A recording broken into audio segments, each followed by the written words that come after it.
Welcome to the Deep Dive.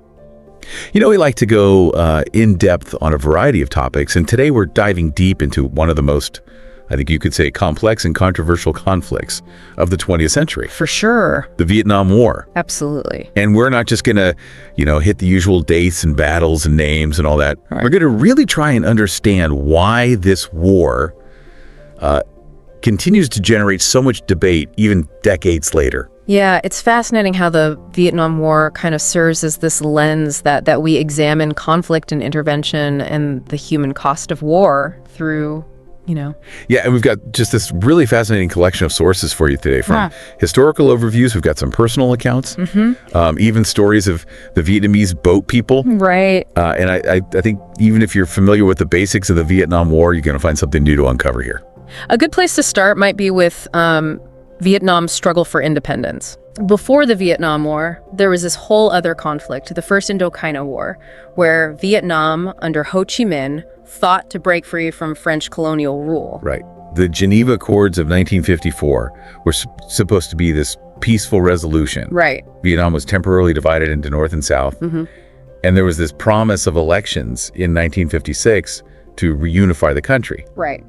But those elections never happened. They never did. Due to U.S. fears of a communist victory in the North. Yeah. Makes you wonder what might have been different if those elections had actually happened. It really does. And this is where that Cold War chessboard comes into play. Okay. The U.S., fueled by the domino theory, saw Vietnam as critical to stopping the spread of communism. Right. The fear was if Vietnam fell, the rest of Southeast Asia would follow suit. Right. The dominoes would start falling. Exactly. But the question is, was this theory actually valid? Right. Was Vietnam really a domino, or was this a misreading of the situation? Yeah. Some historians argue that the domino theory was a gross oversimplification, and it failed to account for the unique historical and political dynamics of each Southeast Asian nation. Exactly. And it's worth noting that even within the U.S. government, there were dissenting voices. Oh, really? Some officials argued that focusing on military intervention would actually be counterproductive, Right. that it would alienate local populations and strengthen communist movements. So it wasn't this black and white, good versus evil kind of situation. Right. There were complexities and different viewpoints. Absolutely. Even at the time. And let's not forget about the other major players on this global chessboard, the Soviet Union and China, Right. backing North Vietnam, turning the conflict into a proxy war. It's almost hard to grasp the scale of this conflict, how it became this focal point for the global struggle between communism and capitalism. Yeah. Okay, but things really ramp up in 1964 with the Gulf of Tonkin incident, right? Right. These reported attacks on U.S. ships. That led to the Gulf of Tonkin resolution, Right. which basically gave President Johnson the authority to escalate military action in Vietnam. Yes, but here's where things get particularly interesting and controversial. Okay. Later investigations, like the one conducted by the Senate Church Committee in the 1970s, revealed that the Gulf of Tonkin incident was likely exaggerated or misrepresented. Wow. It became clear that the administration had used this incident to manipulate public opinion and justify a wider war. It really makes you think about the role of information and how governments communicate with the public during times of conflict. Exactly. The Gulf of Tonkin incident really highlights the importance of critical thinking, of questioning the narratives presented to us, especially in situations where information is being tightly controlled. So we have this backdrop of Cold War tensions, a possibly manufactured incident, and a major escalation of U.S. involvement. Right. And then, of course, there's the actual fighting, which was incredibly brutal and controversial. Absolutely. The U.S. employed some really devastating strategies, Yeah. like the bombing campaigns. To give you an idea of the scale, the U.S. dropped more bombs on Vietnam, Laos, and Cambodia combined than were used in all of World War II. Wow, that's hard to imagine. Operations like Rolling Thunder aimed to cripple North Vietnam, but the impact on civilians was devastating. It's hard to even imagine the sheer scale of destruction. Yeah. And then on top of the bombing, there was the use of Agent Orange and napalm. These chemical weapons were designed to destroy foliage and expose enemy positions, but their long-term effects have been horrific. Yeah. Agent Orange in particular has caused generations of Vietnamese people and even U.S. veterans to suffer from birth defects, cancers, and other serious health issues. It's a tragic legacy that continues to affect people today. Absolutely. One of our sources mentions that in some areas of Vietnam, the rates of birth defects and certain types of cancers are still significantly higher than in other parts of the country. That's right. The use of Agent Orange is a stark reminder of the long-term consequences of chemical warfare, how the impact can ripple through generations. And then, in addition to the bombing and chemical warfare, there were the search and destroy missions, where U.S. troops would sweep through villages suspected of harboring Viet Cong fighters. Right, these missions were highly controversial because they often resulted in the destruction of entire villages and the displacement of countless civilians. Yeah. And sometimes these missions went tragically wrong, like in the case of the My Lai Massacre in 1968. The My Lai Massacre is a particularly horrific example of how these search and destroy missions could go awry. Yeah. U.S. soldiers killed hundreds of unarmed Vietnamese civilians, including women and children. That's awful. This event shocked the American public and further fueled the anti-war movement. It also forced a national reckoning with the ethics of war and the potential for atrocities. It's a really disturbing chapter in the war, one that raises so many questions about accountability, command responsibility, and the psychological pressures of combat. Absolutely. You know, it's hard to even begin to grasp the sheer scale of human suffering that took place during the Vietnam War. Millions of Vietnamese casualties, both civilian and military, and over 58,000 American soldiers killed. And there's another dimension to this human cost that we can't overlook. Right. The boat people. Right. After the war ended, millions of Vietnamese fled the country, often in overcrowded and very dangerous boats, Yeah. seeking refuge in other parts of the world. Right. Their stories they're a testament to the enduring impact of conflict. Yeah. How it can force people to make just unimaginable choices in search of safety and a better future. I was reading an account from a woman who escaped Vietnam with her family on a small fishing boat. Wow. They were at sea for weeks, with very little food or water, constantly facing the threat of storms and pirates. It's hard to imagine. It's hard to imagine the courage and resilience it must have taken to endure such a harrowing journey. Truly remarkable. And the boat people faced immense challenges even after they reached their destination. Right. You know, they had to navigate new cultures, learn new languages, and rebuild their lives from scratch. Yeah. Many faced discrimination and prejudice as they tried to integrate into new societies. It's a reminder that the impact of war extends far beyond the battlefield Absolutely. and long after the fighting has stopped. For sure.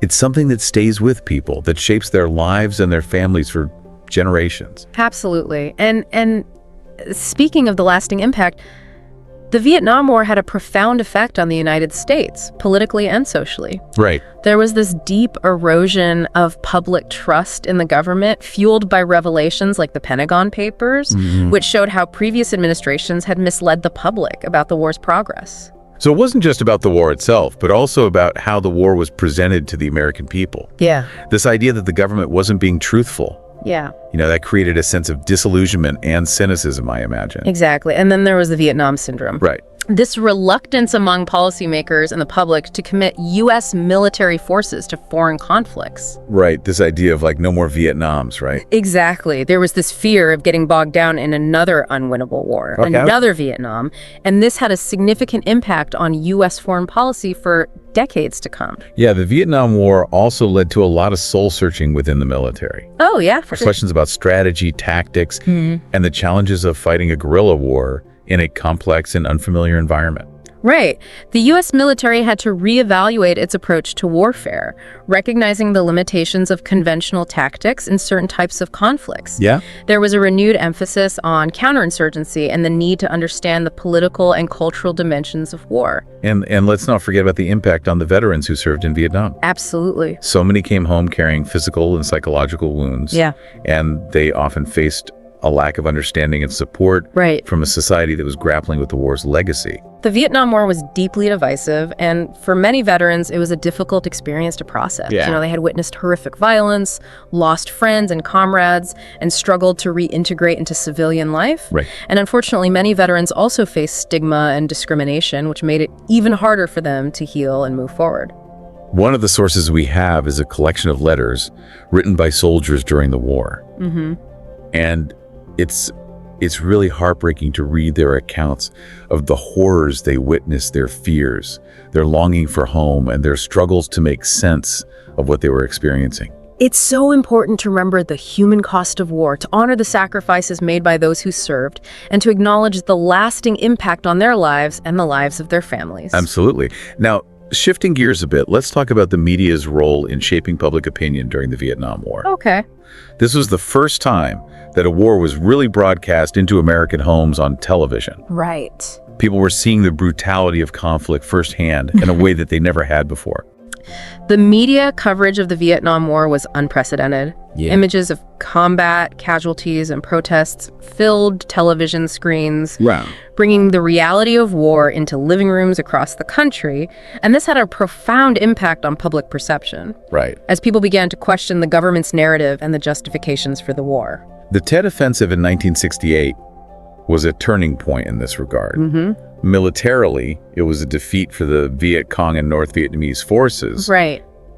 But it demonstrated their ability to launch these really coordinated attacks across South Vietnam. Yeah. And the media coverage of the Tet Offensive, particularly the images of fighting in Saigon and Hue, really shook public confidence in the war effort It did. and fueled growing anti-war sentiment. It really undermined the idea that the U.S. was winning the war and that victory was just around the corner. Right. And the media didn't just cover the fighting, it also gave a platform to the anti-war movement. Right. The anti-war movement was a powerful force in American society during the Vietnam War. It was a diverse movement, bringing together students, Yeah. civil rights activists, religious leaders, veterans, everyday citizens who opposed the war for a variety of reasons. Right, and the movement employed a range of tactics, Yeah. from protests and demonstrations to teach-ins, draft resistance, and political lobbying. They were really trying to make their voices heard. They challenged the government's policies, questioned the morality of the war, and demanded a peaceful resolution to the conflict. And it wasn't just this fringe movement, right? No. It gained significant traction among the American public. It did, Opinion polls showed that support for the war was steadily declining, right?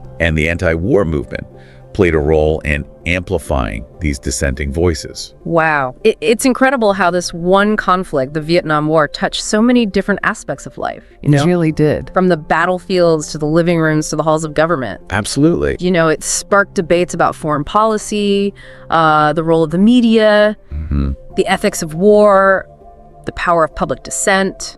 It really left a mark on American society. And I think it's safe to say that its effects are still felt today.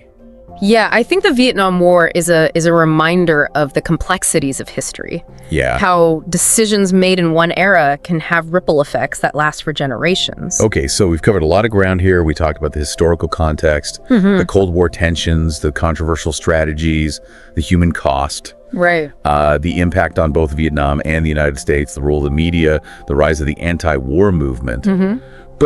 But what does it all mean for us today? Yeah. How does understanding the Vietnam War help us navigate the world we live in now? That's a question worth pondering. Yeah. One of the key takeaways for me is the importance of critical thinking and skepticism, Okay. especially when it comes to information about war and conflict. Right, because as we saw with the Gulf of Tonkin incident, Exactly. it can be used to manipulate public opinion Right. and escalate involvement in a war. We need to be aware that governments and other powerful actors often have agendas, and they may not always be transparent about their motive or the full picture of what's happening. So it's not just about blindly accepting what we're told. Right. We have to dig deeper, ask questions, consider different perspectives, and try to get as close to the truth as possible.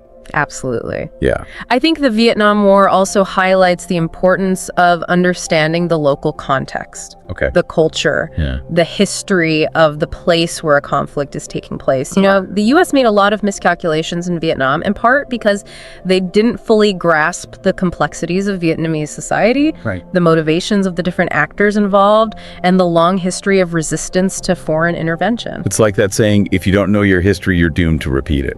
Exactly. We need to learn from the mistakes of the past so we don't make the same mistakes again. Absolutely. And on a more individual level, I think the stories of the Vietnamese boat people teach us about resilience, Yeah. about the enduring human spirit. You know, these individuals faced unimaginable hardships. You did. But they never gave up hope. They risked everything to seek a better life for themselves and their families. It's really inspiring to think about their courage and determination. It is. Their stories remind us that even in the darkest of times, there's always hope. Yeah, as we wrap up this deep dive into the Vietnam War I want to leave you with this thought. Okay. As you encounter news about conflicts around the world, as you hear politicians and pundits debate about intervention and the use of military force, Remember the lessons of Vietnam. Right. Ask those tough questions, challenge assumptions, consider the human cost, and advocate for peaceful solutions. We hope this deep dive has given you a better understanding of the complexities and controversies of the Vietnam War. Yes, A conflict that continues to shape our world today. absolutely. Keep exploring, keep questioning, and keep learning from the past. Thanks for joining us.